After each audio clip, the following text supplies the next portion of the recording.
Здравствуйте! Вы смотрите программу «Актуальное интервью», в студии Надежда Саханская. Опыт Якутии по внедрению электронной жеребьевки на получение разрешения на охоту заинтересовал и другие регионы. Можно ли его распространить на уровне страны и как выводится количество квот на охотничьи ресурсы, а также какие инициативы внедряет Департамент охотничьего хозяйства Минэкологии Республики для усовершенствования условий охоты. Об этом мы сегодня спросим руководителя ведомства Джилустана Дьяконова. Джилустан Михайлович, здравствуйте. Здравствуйте.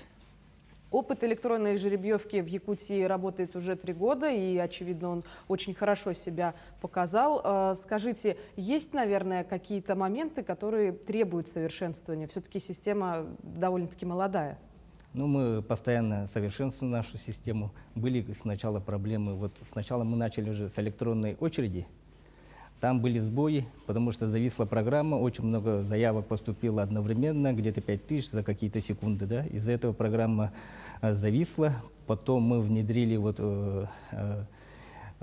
электронную жеребьевку в части того, что изменили законодательство именно в статью 11, внесли изменения, согласно которым мы сейчас проводим электронную жеребьевку. 35% квоты распределяется здесь, в городе Якутске, это общереспубликанская жеребьевка. 35% мы направляем в районы, улусы нашей республики, они там сами проводят жеребьевки, и 30% распределяется в льготном порядке. Ну, после внедрения жеребьевки многократно сократились обращения. Раньше, помните, года 3 назад были стихийные очереди, которые формировались стихийно уже с лета. Люди, общественники записывали в журналы охотников, желающих. Потом чуть ли не штурмом брали наше здание, это Курашова 300/1. Привлекали этих Росгвардию, чтобы порядок наводили. Сейчас такого нету. И охотники в основном довольны, и есть прозрачность распределения разрешений. В связи с этим, конечно же, жалоб нету. Недавно участвовал в международной выставке. Там как раз в рамках выставки были дискуссионные площадки. Я наш опыт передовой рассказал, они очень удивились, регионы, и конечно, заинтересовались. Будем работать с регионами, у которых такие проблемы есть. Если они захотят, мы можем, конечно, поделиться опытом. Получается, что такой передовой опыт на другие регионы распространить можно? Можно, да. Скажите, а на основе чего выделяется количество квот на те или иные охотничьи ресурсы? И как цифры на эти самые охотничьи ресурсы меняются из года в год? Цифры, квоты, да, они устанавливаются путем проведения. Сначала мы проводим зимний маршрутный учет, это определяем численность охотничьих ресурсов. Начинаем это в январе. Это очень большая работа. Раньше квоты были маленькие, года 3-2 назад маленькие совсем были, которые не хватало для охотников. Было очень много жалоб, то же самое с охотников, что недостаточное количество лимитов волков распределяется. В связи с этим мы приняли решение качественно проводить зимний маршрутный учет. То есть раньше было много брака в карточках учета, где-то запятую не поставили, где-то в методике не учли. В связи с этим браковалось очень много количества. Из-за этого квоты были маленькие. А сейчас мы в тесном взаимодействии с федеральным центром, это Департамент охоты Минприроды России и Федеральный центр развития охотничьего хозяйства, они обрабатывают наши карточки. С ними мы в тесное взаимодействие начали работу и потихонечку увеличили квоты. Сейчас, например, на лося значительно увеличено. Раньше, если было 3 года назад 2000 с чем-то, да, сейчас 3300. На косулю 1000 с чем-то, то сейчас уже 2600. По всем видам мы увеличили квоты. И на медведя то же самое 2 раза увеличилась квота. Говорят, что именно увеличение квот на медведя или, скажем, на волка сказывается на популяции численности парнокопытных. Так ли это? Да, они наносят очень большой урон охотничьим ресурсам, особенно копытным. Поэтому мы принимаем решение по регулированию численности крупных хищников, это волка и медведя. На волка мы на регулирование даем, у нас есть бригада волчатников, есть поддержка со стороны правительства, субсидии даем на закуп шкуры волка. За каждую шкуру волка давали 20 000 рублей и на щенка волка 5 000 рублей. А сейчас мы внесли изменения, сейчас уже сумма будет 30 000 за шкуру волка и 10 000 на щенка волка. Джилустан Михайлович, сейчас и погодные условия у нас в регионе несколько изменились. В ноябре даже 20-градусных морозов как таковых пока не было. Наверняка меняются сроки миграции, маршруты диких животных. Соответствует ли это установленным срокам охоты и как вот в этом моменте стоит регулировать? По срокам охоты мы также провели большую работу. Это тоже сроки охоты устанавливаются правилами охоты в основном, да, и указом наших главы. Да. Для этого мы внесли очень много изменений, которые именно касаются Якутии. Там конкретно есть сроки охоты для Республики Саха-Якутия, установлены такие сроки. Это благодаря нашему тесному взаимодействию, нашим федеральным центрам, да, работаем вместе и с общественником, принимаем от них пожелания. Например, на лося раньше был срок с 1 октября, но благодаря нашим усилиям мы передвинули с 15 сентября, чтобы многие охотники, которые традиционно ведут охоту, они уже идут охотиться с 15 сентября, когда снега нету, на лошадях с собаками. А 1 октября уже выпадает снег, уже трудно становится. Поэтому вот в этом отношении. Например, вот сейчас мы вносим изменения по добыче андатры. Андатры по федеральным правилам, да, правилам охоты установлено было до 28 февраля, а 28 февраля у нас тут глубокая зима, морозы, никто не охотится на андатру, поэтому мы попросили, чтобы для Якутии сделали до 31 марта. Ну, в таком образе очень много изменений мы внесли специально для Якутии. Например, охота с петлями на зайца на всей территории, только у нас разрешена. Это традиционный вид охоты на волка, на куропатку.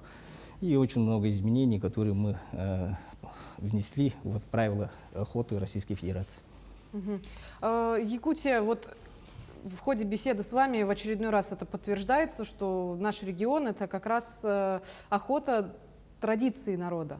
Но вот недавно были в сети такие случаи, когда появлялись фотографии, видеоролики о случаях браконьерства.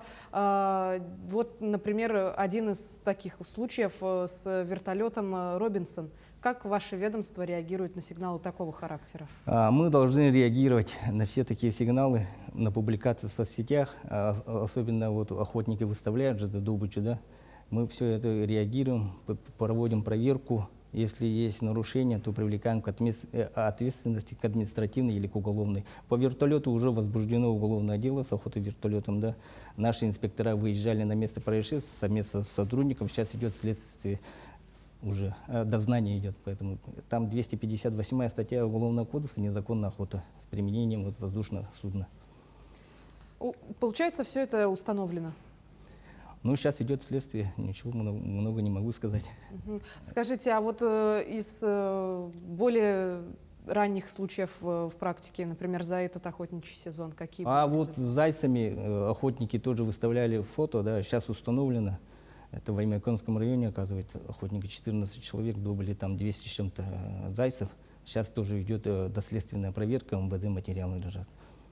Так что в любом случае установится, законно ли они охотились или незаконно. По всем таким фактам проверяем. И я хотел бы сказать охотникам, тем более, которые с нарушением законов, чтобы не выставляли такие фотографии, потому что это идет ажиотаж по всей России, что у нас в Якутии браконьеры, там, живодеры, и этот негатив идет со стороны зоозащитников.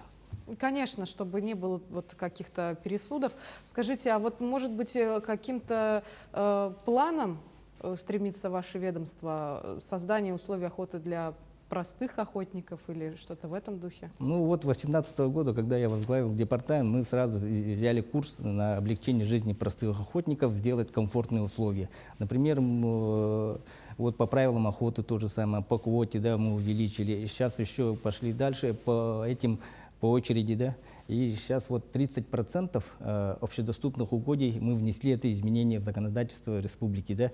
Если по федеральному 20% установлена площадь общедоступных охотничьих угодий, то для республики мы сделали 30% по желанию охотников.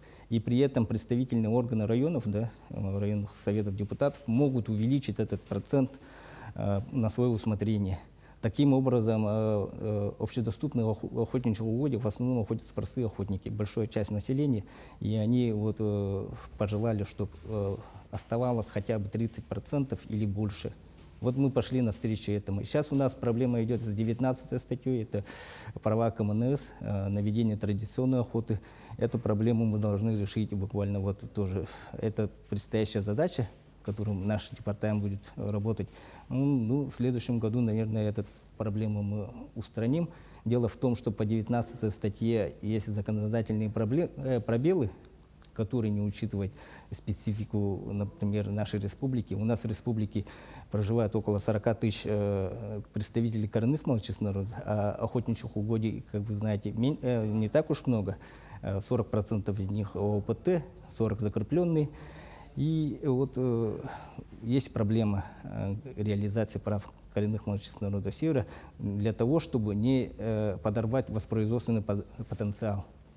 То есть у нас был негативный пример, это яно-индигирская популяция дикого северного оленя, которая насчитывала 140 тысяч в свое время, в 90-х годах была истреблена, сейчас их практически нету. Чтобы такого не было, мы должны это соблюсти баланс. То есть не ущемить права коренных малочисленных народов, но и при этом сохранить охотничий ресурс.